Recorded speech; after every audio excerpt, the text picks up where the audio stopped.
Begin the current Daf Mesechta Yevamos Daf Peizayin. Begin 9 lines down at the top of the Yomim, where we begin the Gemara explaining the halacha of our previous Mishnah, which was discussing cases of where she was married to a certain type of an individual, and then if that person dies, then she continues to have the status of that man that she's married to because of the child she has from that man, again, for better or for worse, as we explained in the Mishnah, as we'll explain again in the Gemara. Today's Daf.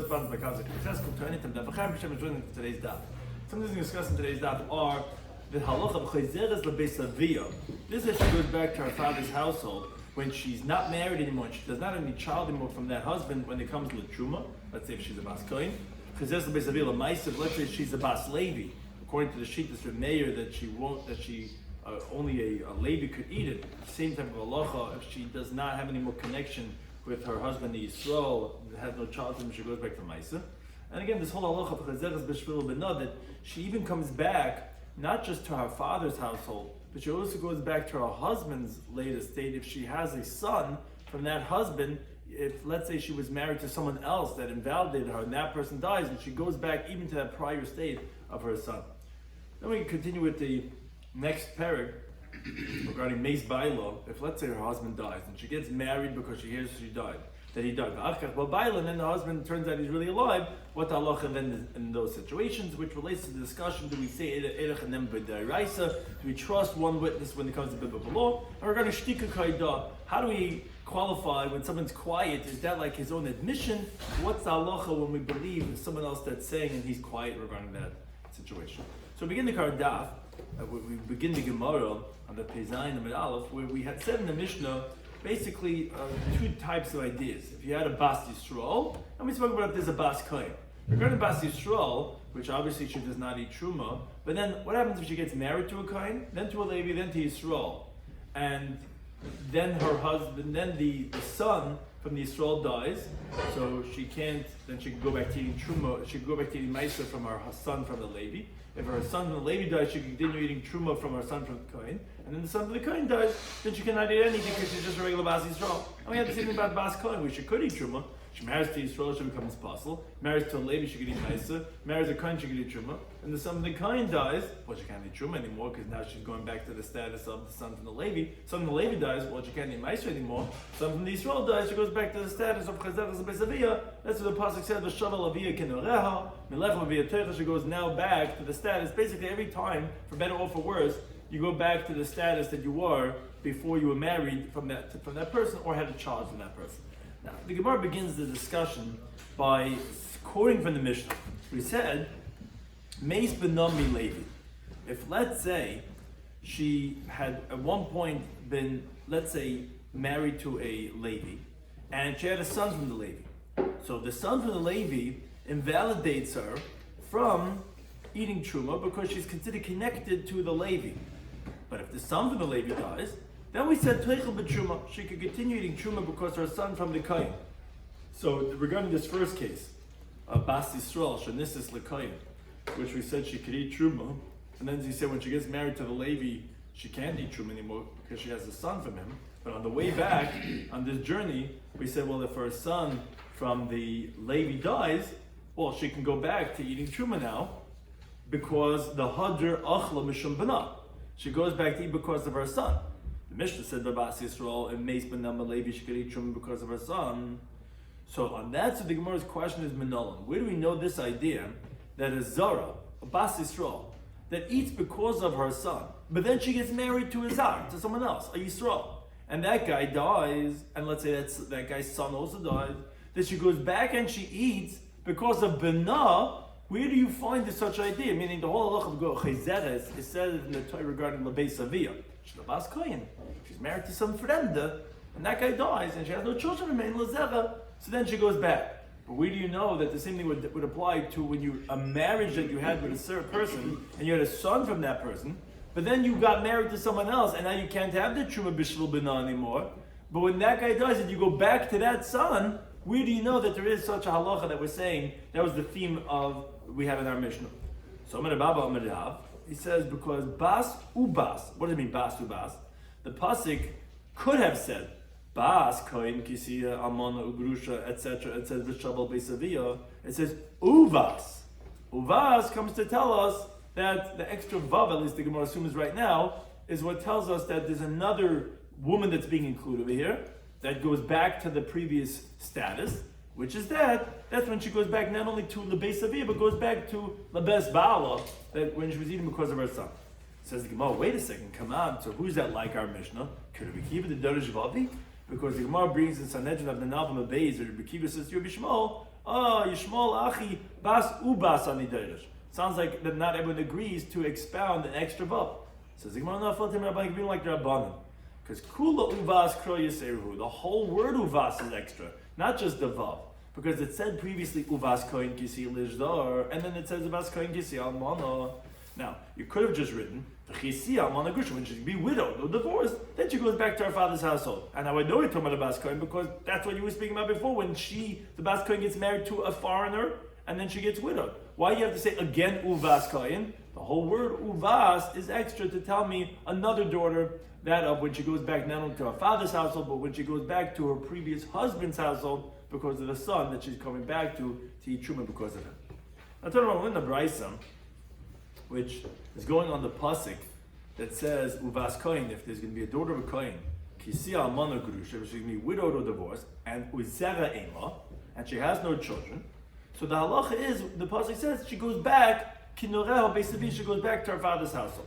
Says the Brisa, a very important qualification. Kishi Chayzeres, when she goes back to her father's household, because she's not married anymore to that foreigner, to that Yisrael. Chayzeres the Truma, she goes back to eating Truma, but the Eila Chayzeres the Chazav Hashaik, she does not go back to eating like her in her father's household. He brings home a big fat thigh and a breast from the Karbanos. She, this divorced woman, this widowed woman, does not go back to eating the Chazav Hashaik. But, we'll see later on in the Gemara, when she actually goes back to be a Cheles B'Shvil B'na, she actually does go back to Chazav Hashaik.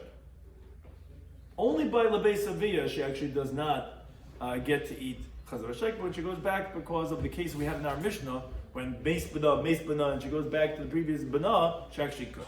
So on this is where Amar Rav Chizda and Ravina Mashila says, Michael, the Gemara brings 5 possible sources for this halacha, that when she goes back for Truma, but not for Chazav Hashaik. So he says, what's the pasuk? He says the pasuk of a yikr. The pasuk there starts off and says, Bas Kohen, if it's going to be a daughter of a Kohen Kisil Lejav, she can be married to a non-Kohen. So the pasuk says, he, B'trumas HaKadishim, she, in the elevations of the holy things, Loi Toichel, she cannot eat. What does it mean, B'trumas HaKadishim? It means, B'moidim min HaKadishim, that which is elevated from the holy things, meaning a carbon is called Kadishim. What's elevated from a Kaddish, from a carbon? Are the trumas that are given to the Kohen, which is the Chazav Hashaik, that Loi Toichel, that she should not eat, this woman who had got married to a Zar. Which Rashi explains a little bit in detail. How do we know it's referring to Chazav Hashaik, that she doesn't eat once she gets married to a foreigner? Because the pasuk should have said, it could have said B'Kadishim. And instead it writes, B'Trumas HaKadishim. Why write the word B'Trumas? To tell you that something that's elevated, that's separated from the Kadishim. Now, when it says in the pasuk that this part which is separated from the Karbanas, Loi Toichel, she can never eat it forever. As Rashi addressed the question, how do you know that? Maybe it means that as long as she's married to her husband, the Yisrael, like it actually sounds like it's not from the pasuk. When she is married to this non-Kohen, then she cannot eat the Chazav Hashaik. But maybe when she goes back to her father's household, she could. Says Rashi, no, because this pasuk is explained in the Samaches Menaf in Parak Amana that what does it mean Kisiya le'izhar? It means when you have bia to a puzzle. For example, when she has bia with a nasin, a mamzer, or a chal, where that halacha of having bia besula invalidates you forever. She becomes halal. So that's an eternal psul. So if we're telling you a halacha in this pasuk of Kisiya izhar, and that's la'olam, so when we're telling you that she cannot eat that which is moirim in HaKadishim, which is Chazav Hashaik, that must be also forever. Not only when she's married to this foreigner, but even when she goes back to the Beis Avia. Now, the reason for that is because a Kehenis that gets married to a non-Kohen, that she cannot eat, where do we learn that out from? Meaning, only when you're married to a non-Kohen. That's learned out from the pasuk with Shavel Beis Avia, which the inference is that originally you didn't eat. So I don't need to learn out from this pasuk to tell you the halacha only when you're married. Because then I actually know from an inference of B'shava. If I'm telling you B'shava, basically, it must have been up until when you married to the Zar, you couldn't eat. So the primary pasuk actually is teaching me when it says Lo Yitzaychel, it's actually not just when you're married, it's actually forever. Now, the teaching of Rav Chizda is learned out from the word betrumas, because if so, that the whole pasuk was telling me halacha when you have a bia to apostle, it should have said b'kadashim lo'teichel. What's betrumas? So obviously, what it's telling us is that there's someone else that eats kadashim, for example, truma, but she's not going to eat b'mayim in kadashim. Which one is that? That's the woman that was spoken about right near there, because right near there the pasuk mentions this woman that we call a chezeres. Bas koin kisi almanu, which can be widow. That's how the Gemara explains this on the Samachas Beis. That's source number one. How we know that it's chazav v'shaik, that it's telling us that if a woman was married to a non-kohen, even though she goes back to her father's household, but that which was betrumas hakadashim, which is moyim hakadashim, which is a chazav v'shaik, that like teichel, that's an eternal thing that you cannot eat. That's interpretation number one. Another interpretation from Nachman Marav Barabuah. He says this pasuk that tells us that B'shava Beisaviyah, she goes back to her father's household. So the pasuk says, Milechem Aviyah Teichel. When she goes back home, from the bread of her father she's going to eat. We always know mem, it says from, but v'lo kol lechem, but not all the bread. Prat l'chazav v'shaik. That comes to include the breast and the thigh. Now, although breast and thigh is not bread, breast and thigh. But as Rashi explains, lechem refers to all food. As we find the pasuk in Daniel, Balshetza Malka Ovid Lechem Rav. It doesn't mean that he made a lot of bread, it means he made a huge meal. And therefore, since lechem includes all the food, when we say mem, me lechem is a miyut, excluding that of the chazal b'shayim. Which the Gemara asks, how do you know? Maskim lo mebachama, it just says a miyut. Ema maybe say prat lafaras nadam, maybe it's coming to exclude nullifying the vows, meaning, don't say that just like regarding Truma, she goes back to her original station, like being like a regular daughter of the father. So maybe she should go back also with halacha of Nedarim, that also maybe she goes back to the status of being a regular daughter, that the father could be made for Nedarim. Maybe that's what it's coming to say. Oh no, the father doesn't have rights in what to make for a neder. Maybe that's what the meat is from. Hiding is coming to exclude Chazav V'Shaik. Maybe she does go back to eating Chazav V'Shaik. So Maravi says, no, that can't be what the meat is coming to tell us. The mem cannot be coming to exclude Afaras Nedarim. Why not? Because Kfar Paska Ton Rabbi Shmuel. We already was taught this already in the Brisa of the Shiur Rabbi Shmuel from somewhere else. Because the Ton Rabbi Shmuel, he said, the pasuk says in my midbar as follows. It says, the neder almano gurusha, if a widow or a divorcee makes a vow, yakum allow, she will have to fulfill that vow. Now, the Brisa asks like this, Matam alenu, what does the pasuk teach me? Of course,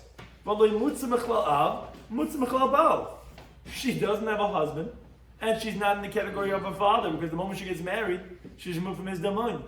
So who would be made for it that I need to tell you that she has to fulfill it?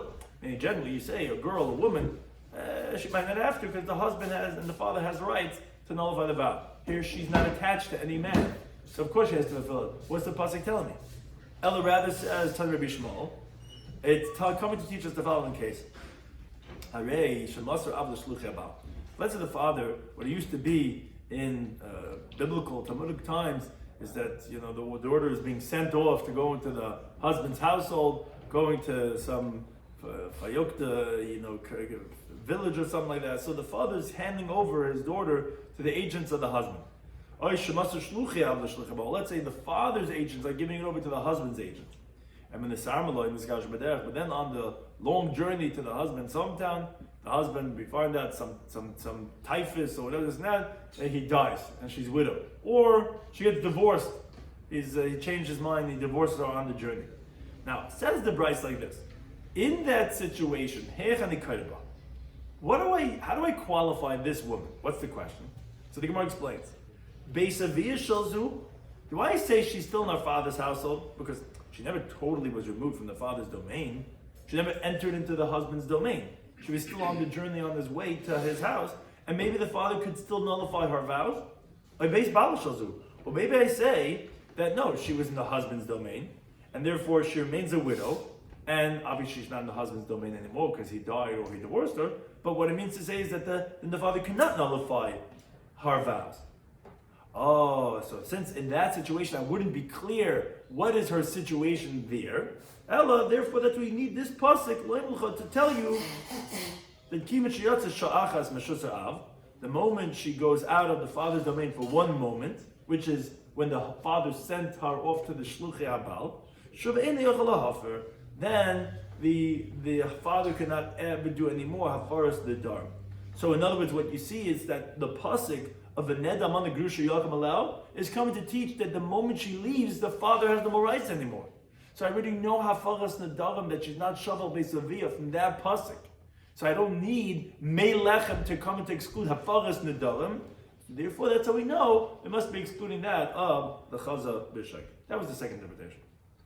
A third source, Rav Yomi says, when it says in the pasuk melechem avia toichel, that from the father's bread she's going to eat, which tells us lechem v'lei basa, bread, which is truma, the grain, but not meat. Meaning, it doesn't mean all meat. It doesn't mean when the father's making patties, or that you can't eat. It means the meat that the kahuna is the chaz v'shayk. So that's the source of excluding chaz v'shayk. A fourth source, Papa says, when the pasuk says milechem avia toichel, from the father's bread she could eat. What do you mean the father's bread? Lechem achamei lavia, bread that's acquired to her father. Truma is owned by the kohen. It's not the leftovers of the table of the king, meaning from Hashem. That's rights that the kohanim get for themselves. That excludes the breast and the thigh, which are the leftovers of the kaddishim, the meshuchim gavaya kazachu, that they only get it from the table of Hashem. It's like a gift from Hashem, which is the leftovers of his table. So it's not really the kohen's own bread. It's like he gets shirayim from the Rebbe, from the king, from Hashem. So when it says melechem avia toichel, what's our father's bread versus the handouts that he's getting, the leftovers? That's the truma. That actually goes back to eat, but not the chaz v'shayk. A fifth interpretation, but Rav Yomi, he says, the pasuk says in Yikra, there's chazei tnufa, and the breast that's elevated, that's waved, the shayka truma, and the thigh that's elevated. Techelu, they the kohen should eat. Ato v'necha, you and your sons, b'neisecha itach, and your daughters with you. When it says b'neisecha itach, is bizman she'itach, when they're with you.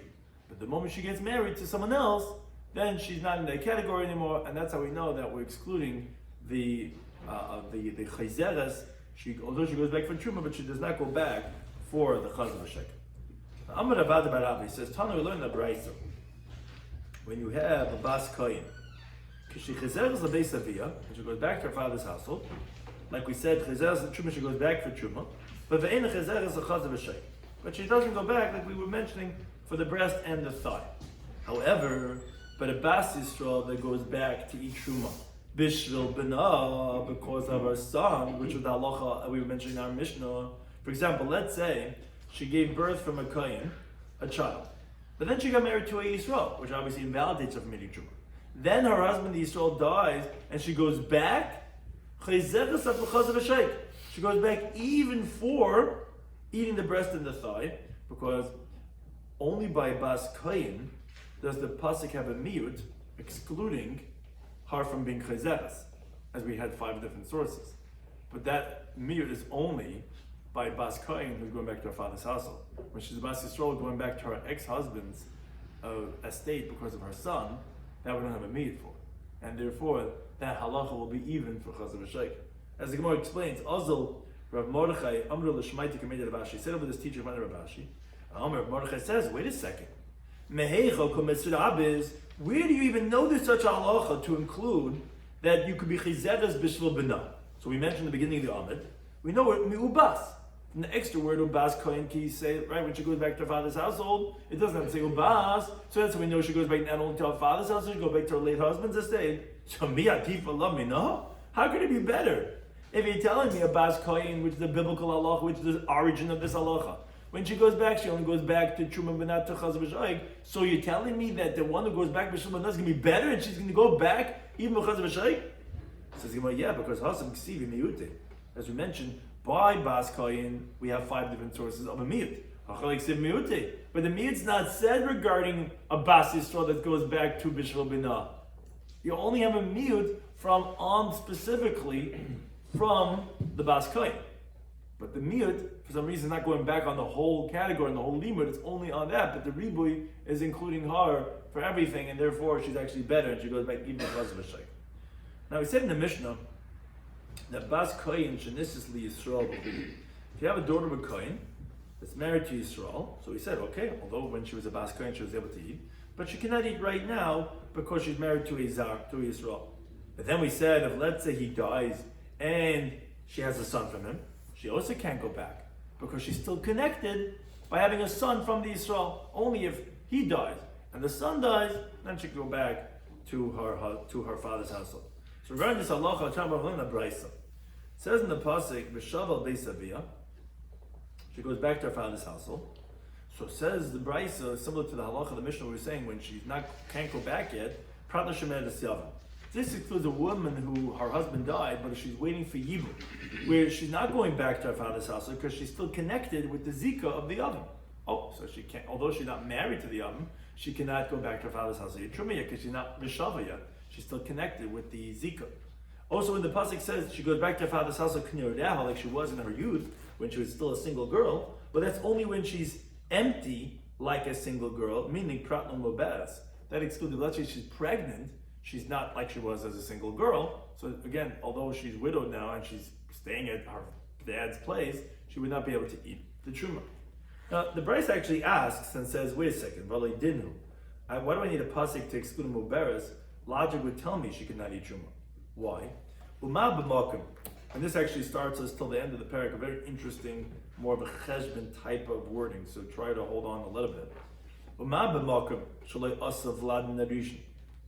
If in a situation where we did not make a child of the first one, kivlad min hasheni, like a child of the second one, what's this referring to? Let's say a woman got married to an individual, and she gave birth to that man, and the man died. And then she gets married to someone else. And then that second person dies without any children. The halacha is, you don't say that as if the child from the first one is like a child from the second one, the pitchum and the yibum, to exempt her from yibum, meaning you still need yibum from the second husband, and she's not exempt because, wait a second, she has a child. Yeah, but that's from the first husband, it has nothing to do with the second one. So if in a situation where you do not make a child from the first one, like a child from the second one, to exempt her from yibum, even so, asur ubru kiyalid, you make a fetus like a child, meaning regarding the law of yibum, because if the widow is pregnant, she exempt from yibum. As the pasuk says in the Yevamos Daf, if ben ein lo, if she has no sons, then you do yibum. What does it mean ben ein lo? Which means ayin lo. You have to really check into it in all situations, which means that if she's pregnant, you don't do yibum. Okay, so what?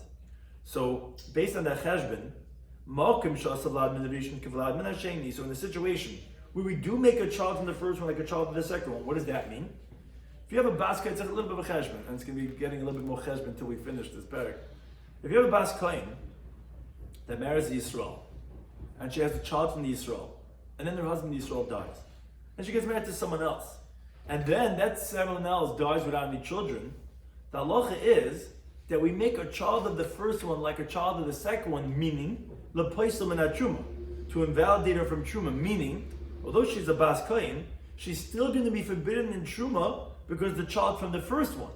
Because the pasuk says, only if she has no children, then she goes back to her father's house, and she still has. So the Gemara is calling this that Vlad min Narishin ke Vlad min Hasheni, regarding truma, because even though she has no children, she should go back home? No, you still have a child from the first one. So you're not cleared to go back home. Oh, so wait a second. So then, Eina Din isn't a Kavachleim Shnasu Uber Kiyalid, that you should make a fetus like a child to invalidate her from Truma? Why do I need a pasuk to tell me? Kinoreho, that when she's muberes, when she's pregnant, that then she cannot go back to her father's household. Why do I need a pasuk for? I have a Kavachleim. What's the Kavachleim? Well, I'll prove it to you from the laws of Yibum to the laws of Truma. The laws of Yibum, you don't make a child from the first one like a child from the second one, and still you make a Uber like a Yalid, like a child, like as if there's a child over there.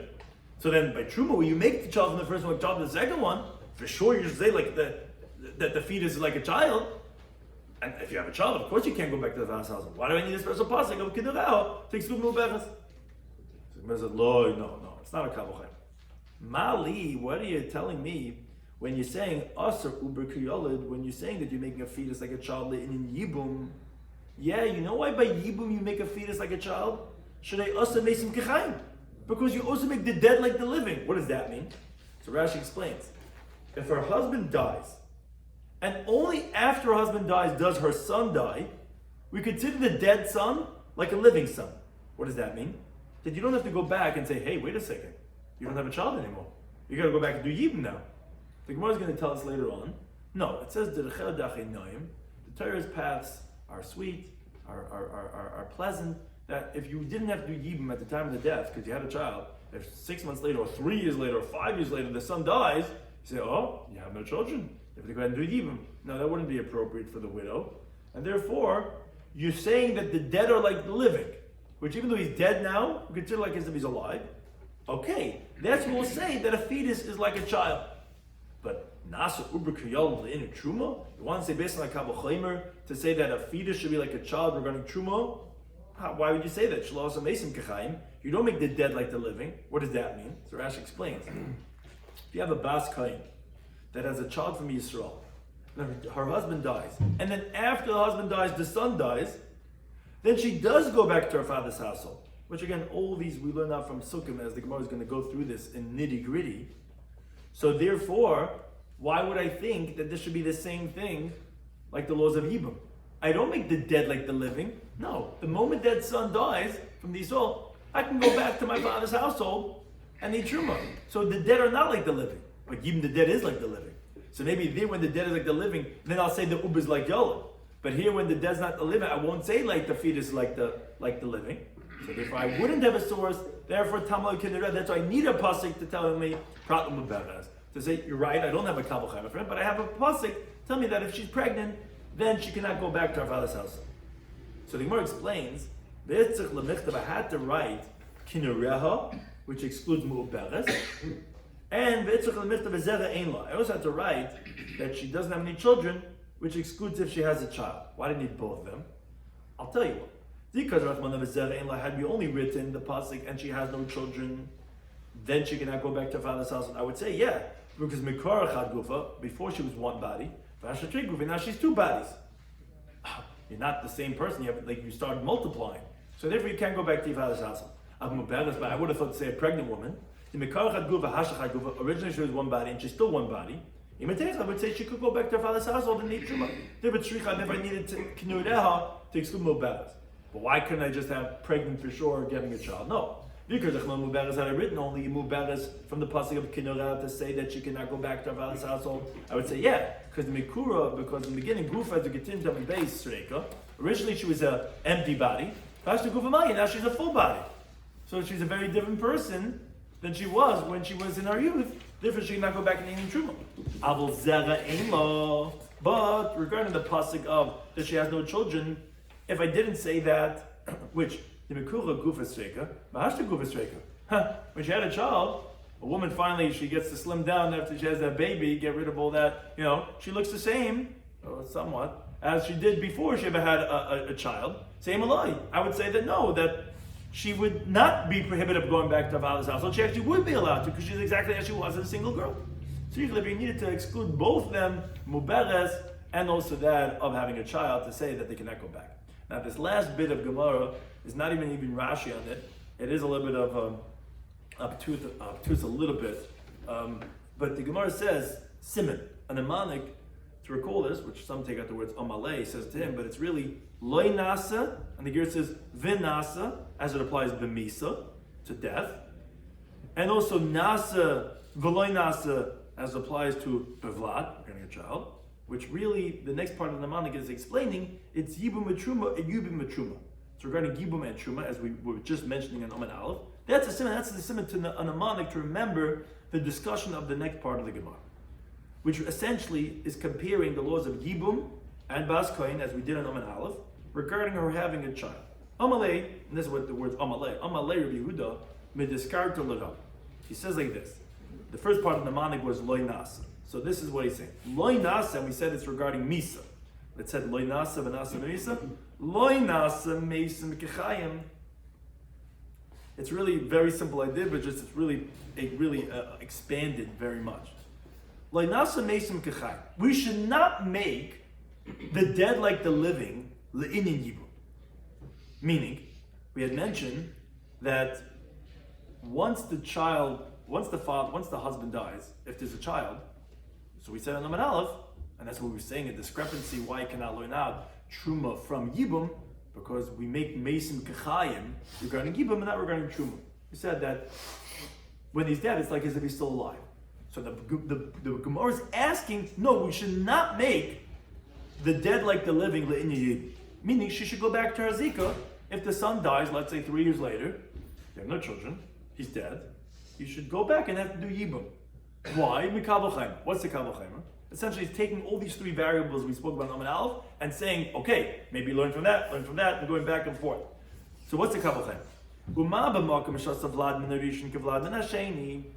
If we made the child from the first husband, like a child from the second one, this you have to really help cup. Just remember, it's very basic, but if you recall, Amud Aleph, we said regarding truma, if she's a bas kohen who got married to someone else and then to another person, if the second person dies without any children, she's still passing truma because of the child from the first husband.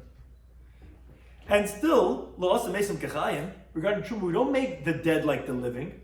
Meaning, by truma, if the husband dies and then the son dies, we say we don't consider him like he's alive, he's dead, and you go back to your father's household. So if that's the case, by yibum, you don't make a child from the first husband like a child from the second husband, because if the second husband dies without any children, even if you have a child from the first husband, you got to do yibum. So isn't it a kavachem that you shouldn't make the dead like the living, and therefore he should be like dead, and that she should be mechuyev min yibum even 3 years later? That's the Gemara's question. So says the Gemara, you're right, it's a good question. Maybe it should be kavachem, but Tamalim, that's where we have a pasuk. Pasuk is a Mishnah where you alluded to this in the Amud Aleph. It says Derocheha darchei noim. Her ways are ways of sweetness, of pleasantness, and all her paths are that of peace. Which Rashi explains. Here, where she had a son, and there was no zika of yibum at the time of death, and she got married to someone else, and then her son dies, if you're going to say she has to do chalitza right now, that's going to be a disgrace on her husband. As the Gemara said, a similar svarah that says vav met aleph. So therefore, obviously, when it says ben ein loy, must be at the moment of death, and at the moment of death she had a child, and therefore we're not going to say a kabel chayma from the pasuk of Derechel Dachina. Okay, that was question number one. That was what we had in the mnemonic of loy nas regarding Misa. Now we're asking v'nasa regarding Misa. What's this question? Again, another one of the variables. V'nasa mesim kechayim, we should make the dead like the living, le'inyan truma. If you recall, we said, by truma, we don't make the dead like the living. We say that, okay, once the husband, the Yisrael, dies, and the child she has when the Yisrael dies, she can go back to her father's household. We don't make it like when he's dead, like he's alive. So the Gemara is asking, no, make the dead like the living, regarding truma that she should be not able to go back to her father's house. What's the kabel chayim? If regarding yibum, you don't say the child from the first one is like a child of the second one. Right? If a woman was married to one man and had children with him, married to a second man and he has no children, she's got to do yibum. You don't say, oh, I have children. No, that's the first husband. So even so, asa mesim kechayim, and still you make the dead like the living, regarding to exempt her from yibum, once her child was alive at the time of her husband's death. Even if he dies later, you say like as if he's still alive. So then, so the place of truma. So by truma, which you say that if you have a child from the first husband, that's Yisrael. It's like as if you have a child from the second husband, even though that guy died without any children, you don't go back to your father's house because you still have a child from the first one. In addition, it isn't like kabel chayma that you should make the dead like the living, and therefore that should invalidate her from going back to her father's household, even if the son subsequently dies. You should view the dead child as if he's still alive, and therefore she cannot go back to her father's household. So Gemara says, yeah, good shaila, says Rava. But Tamalim, as opposed to Yikr, it says v'zera ein lo, that if she doesn't have any children, v'ho ein lo, and she doesn't have children. So the pasuk is telling you, you're right. Although maybe Mason she could be kechayim, but I says zera ein lo, and she doesn't have a child, and therefore she could be b'shavel. By Sabi, she should go back to her father's house and she's permitted to eat truma. Question number 3. Now we're going to the second part of the mnemonic. This was all nasa, loy nasa and nasa of misa. Now we're talking about nasa loy nasa bevlat. which is question number 1 is, the nasa vlad min harishin. Again, like we said, basically taking every variable and asking each one to learn out from the other equation to say, no, say the other way, because you can learn that from the other one. You should make that having a child from the first husband is like a child from the second husband regarding yibum, which we don't say. We say usually, like we said, if you have a child from the second one, if you don't have a child from the second one, even though you have a child from the first one, it doesn't make it that this husband died without any children, you have to do yibum. We're saying no. Make as if you have a child from the first one, as if you had a child from the second one regarding yibum. What's the kabbalah? If regarding truma, you don't make the dead child like a living child, regarding that she should not be able to go back to her father's household to eat truma. You say no, as tight, you go back, and still also you make having a child from the first husband like a child from the second husband. To say that you cannot go back to the father's household for truma because you still have a child from some other foreign man. So when you do say that the dead is like the living, isn't it a kabbalah that you say more entity of inclusionary child, that for sure you should say that the child from the first one is like the child of the second one, and you should be part from yibum. So again, Rabbi says, good question, but again it's a pasuk. Talmud says the pasuk in the bottom. It says uvein ein loy. He doesn't have a child. Vo ein loy, and he doesn't have a child. You're right. The woman has a child from the first husband, and maybe you should say vlad merishik vlad nasheni. But Lamaisa, this husband doesn't have a child, and therefore you're going to have to do yibum. The last question is on the loy nasa of vlad, because we said the last part of the manik of yibum and truma. Yibum and truma is just to tell us the two categories that we're comparing of yibum and truma. The last question is v'loy nasa vlad min harishin kevlad min hashem truma. Regarding truma, you should not make having a child from the first husband like having a child of the second husband. That you're telling me she cannot go back. No, you should say that it's like as if she doesn't have a child, and now she could be able to go back to her father's household even though she has a child from the first husband. What's the kabbalah? If regarding exempting her from yibum, we say that the dead is like living, and still still you don't say a child from the first one like child of the second one. You say yichayv in yibum even though you have a child from the first one.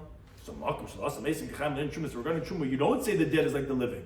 Where you say that once the child died, you go back to the father's household. Isn't like kabbalah? You should say that the child from the first one is not like a child of the second one, and if you don't have children in the second one, you have to go back even if you have children in the first one.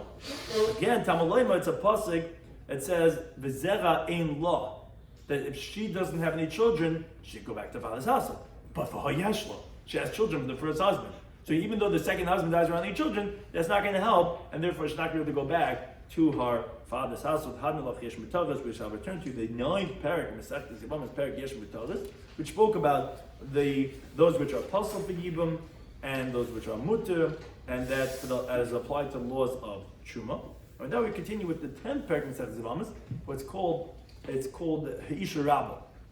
And the reason is because you really have a parak Ha'isha, so it's called Ha'isha Rabbah, which also continues the theme of when her husband dies, meaning Taisus explains that since in the previous parak in Yesh B'Tavris we spoke about psulim of truma and meiser, because we said depending who she's married to or if she has a child from that person, so we continue with the parak after that also talking about a similar theme, where it talks about that if she was a bas levi she becomes possible from meiser, if she's a bas kohen she becomes possible from truma, not for the same reason, but actually because she got married to another man, Ashes Ish.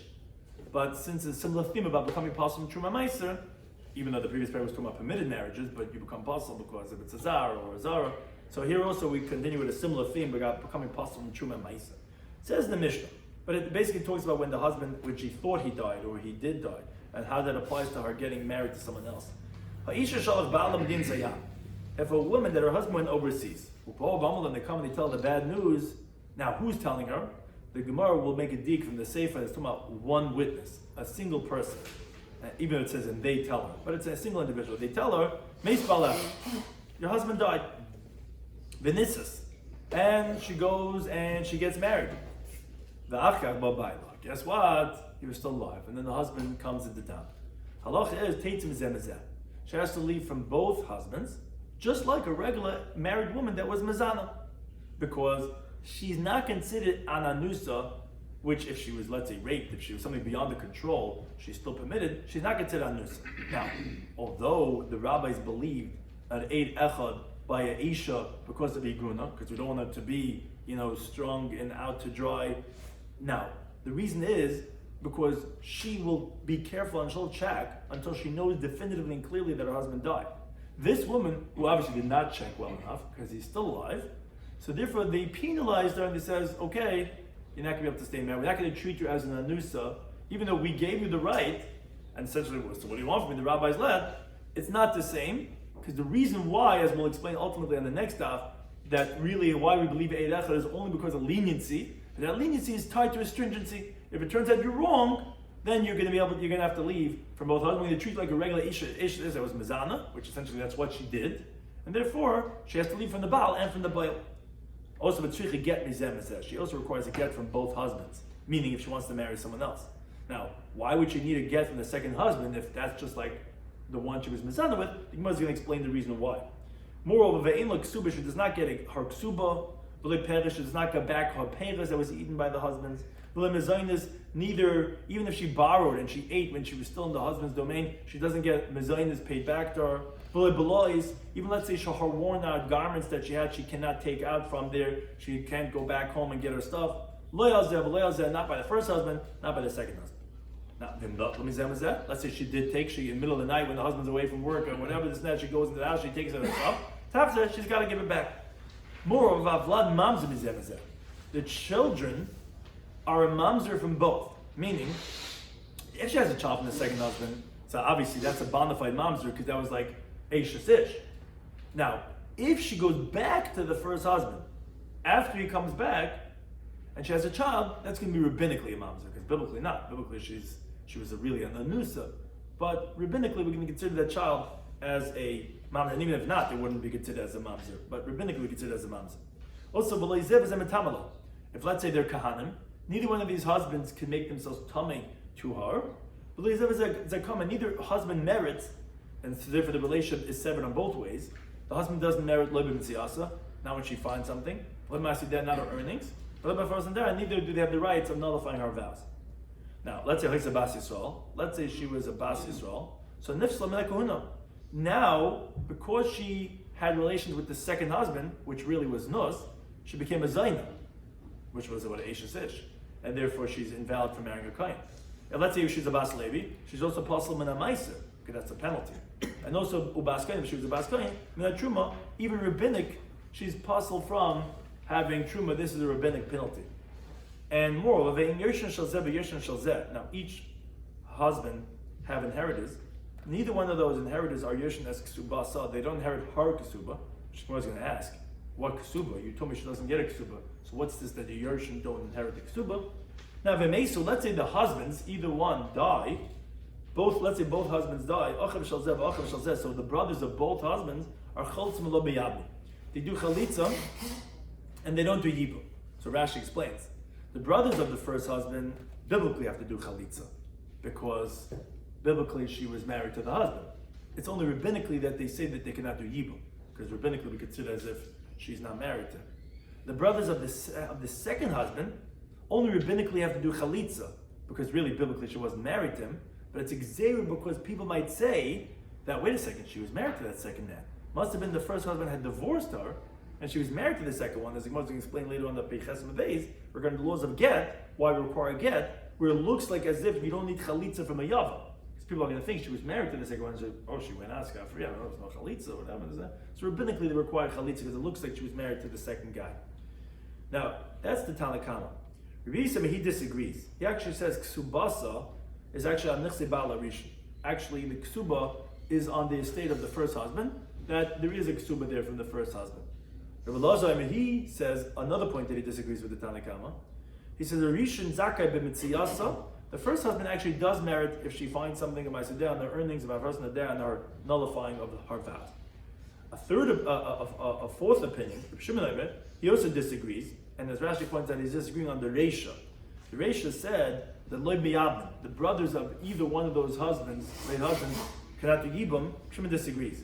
He says, Biyasa Eichalitzasa, Me'achav Sharishin, so he's including even Biyah, of the brothers of the first husband.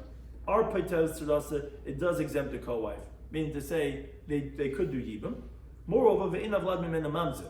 If let's say the first husband takes her back, the children are not going to be Mamzer. Not like the Tanna Kama says that rabbinically they can be considered as a Mamzer. Now the Mishnah says a different halacha. This was all, as we'll explain in the Gemara, if there was an Eid Echad. One witness came along and she went and she got remarried, then you have all these ramifications.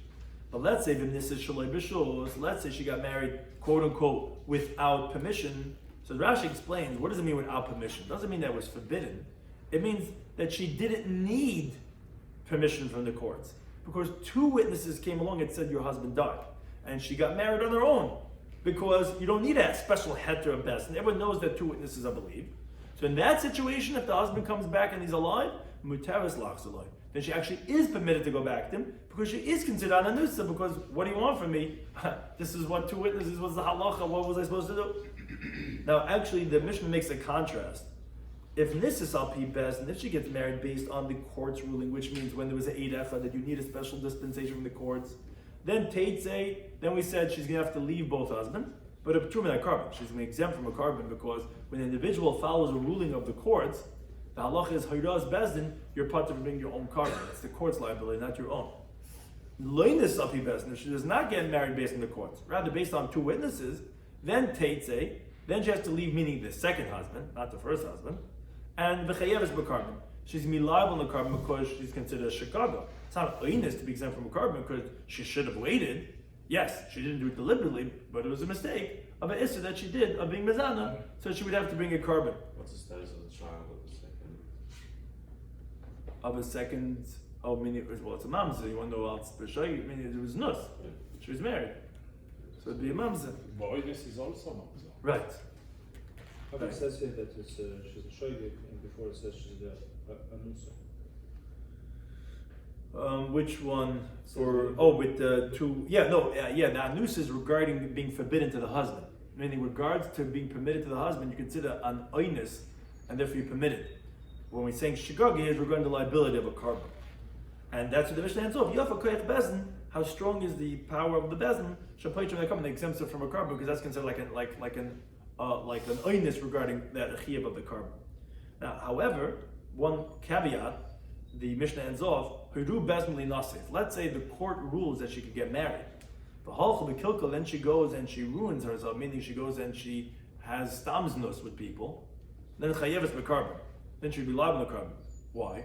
We only permitted you to get married to someone else. We didn't permit you to just go make yourself, like a hefker. And for that, we're going to consider you as a married woman. And for that, you actually would be chayev as a carbon. Now the Gemara makes the following diuk, just to point out what's the case of the Mishnah. Menigtani Sefer, and the fact that when the Mishnah at the end contrasts the two cases, the wordings are Nisis Shalei B'Shuz, if she got married without the permission of the court, then we said Muteres Lachzalei, she's permitted to go back to her first husband. What does it mean? Shalei B'Shuz best means without permission of the courts. Ella rather must be Be'edim, because with witnesses. So Machal, the inference is the Reisha must have been talking about B'Shuz best with the permission of the courts. What was the Reisha? What does that mean with the permission of the court? Must mean Be'ed Echad with one witness. With one witness, then we're saying you need special permission. That's when we're saying that you're forbidden to go back to the first husband. But one thing we see is obviously that we do trust when one witness comes along and says the husband died and allows her to get married to someone else. Which similarly we learn in the Mishnah of Kovchav Beis. Mishnah says, it was already established that we allowed to a woman to get married, Eid mipi Eid, even one person from another person, or Ish mipi Isha, of a woman from another woman, or Ish mipi Eved mipi Shivcho, even if a woman heard from a slave or from a maidservant. But Alma, obviously we see again from that Mishnah at Eidach and Mehem. When it comes to a woman getting remarried, we even trust one witness. What's another proof is from a Mishnah in Creases. Mishnah says, the one witness says to the person, you ate forbidden fats. What Mishnah says, it didn't. So Patu is exempt. Okay, time into Amalai. So it says the Gemara again, you see from that Mishnah, the reason is because he says I didn't eat. If he was quiet, then Mehemen. Then we would believe the Eid Echad, and we wouldn't say, what do you mean, how can you bring a carbon? Maybe it's chulin, being brought in Nazar, which is forbidden. Again, on the Eid Echad Mehemen, we see that we trust one witness regarding halachas of Isra Beheter, and that's what the Gemara's question is, Midiraisa Minolam. How do we know biblically that we believe Eid Echad in these halachas? So it says the Gemara, because the time learned in the Braisa. Pasuk says in Yikra, where it says, or became known to him his sin, that he sinned, so he has to bring a carbon for the sin that he sinned. Now, what does it mean, a love? It means, not that others let him know. It means to say that he realized it on his own. Says the Brisa, you would think the same thing would apply that even if he doesn't refute the witness, he potted that he would still be exempt from bringing a carbon. Says the Pasuk, no, or it was known to him, meaning the word hoida is like ultimately it's being let known to him. In any situation, meaning even if it's coming from someone else. So says wait, what's the case talking about? If it's someone with two witnesses tell him you ate forbidden fats, and he's not refuting what they're saying, why do we need a pasuk? Of course, two witnesses we always believe. Ella, rather obviously with one witness. Oh, so we see when he doesn't refute him, mehemen, we believe the eid echad. That's what we're learning from the pasuk. Obviously, you see that one witness is believed by Issa Beheter, by prohibitory law, where you're going to bring a chatas based on what that one witness is saying, and that's going to be eaten. Because if you wouldn't trust him, how would you eat such a carbon? Maybe it's chulin and nazara. That's the biblical source for saying that you would trust an eid echad in regard to the laws of Issa Beheter. But on that, the Gemara asks, well, my mission to Mehemet, this that you tell me that with eid echad you're going to bring the chatas for the chayv that he says that you ate. Who said it's because you believe in the eid echad? Maybe it's because the defendant was quiet.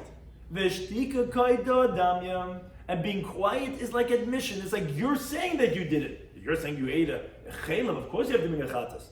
Because Teddy, you should know this, that I'm right. That it's not because you really believe in the eid echad. It's really because of the shtika kaidah.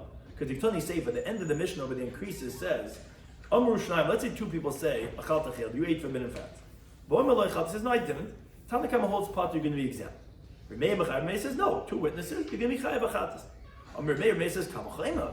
If two people could bring him to the death penalty, like you don't think they're going to bring him to an obligation of a lesser punishment of bringing a carbon? They said to Remei, you're right, but you make a mistake. Because Ma'am Yitzalim, in this situation, if the defendant wants to say, he could say Mezer to Yisi. I did it deliberately. So this person is believed to exempt himself from a carbon because witnesses cannot refute him on this point. Because he can say, I did it deliberately. So therefore, even if he says, I didn't eat, there's a machlekes Rashi tells how to learn it. How do you understand the principle of this migui? Is it really that we're saying a migui the way Rashi says it? Or like Tais says, no, we're reinterpreting his words? Because you can't refute two witnesses with a migui. But be that as it may, that he says, I didn't eat. You can believe him because I could say I did it deliberately. And then I wouldn't be chayav carbon anyways. Now, from the fact that we see that in this case, we have a machlekes by two witnesses, machlekes remain in the Tanakam, the inference is that the ratio which spoke about when one witness says you ate, etc., that we're being medaik, but if he's quiet from Michayev, that's going like everybody. Because only regarding two witnesses, we have the machlekes, two witnesses, you can bring Bisa, for sure they bring the carbon. But so says the Gemara, ratio, as we continue to talk about Pechasam and Aleph, why do the Rabbanan hold that you're going to make the guy chayav or carbon when he's quiet to eid echad? Well, how could that be? If you think to say because we believe the eid echad, but even two witnesses. That even when he refutes them, the Rabbanan hold inu mehem, he still we believe the two witnesses. And even so, Bukopat Rabban still Rabban hold that you're going to be exempt over here when you refute them because it's dependent on the person. So how can you say, which Tais discusses what's exactly the logic of this comparison. So how can you say that with eid echad you're going to believe him? You don't believe him. Even two witnesses, you don't believe them if he refutes them. So eid echad, you're believing him? And Allah, Mishum the Ishtik, must be because, you don't really believe the eid echad, just because the guy's quiet and he's not refuting him. And that's because it's coming from him, because his silence is like his admission.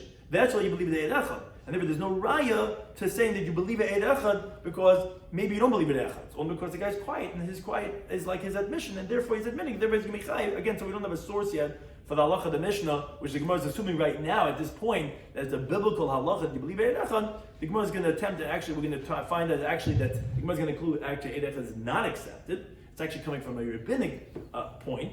But right now, the Gemara assumes that it's biblical, and the Gemara has not yet found a source to see that you believe eid echad regarding the Issa Beheter thereas. Thank you to any time.